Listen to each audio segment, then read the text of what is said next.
Hello guys, good morning. हम सब जा रहे हैं घर और देखिए मेरे साथ मेरी बहन भी जा रही है। और हम लोग अभी दुकान पे हैं, चौक पे आए हुए हैं, तो हम लोग आपको चौक दिखाते हैं।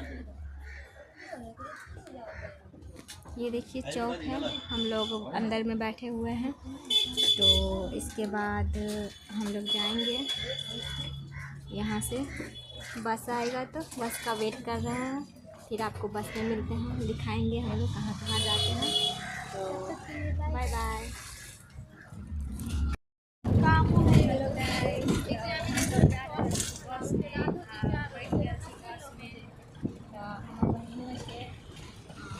हमार बेटा छै, देखियो पिल्लू बेटा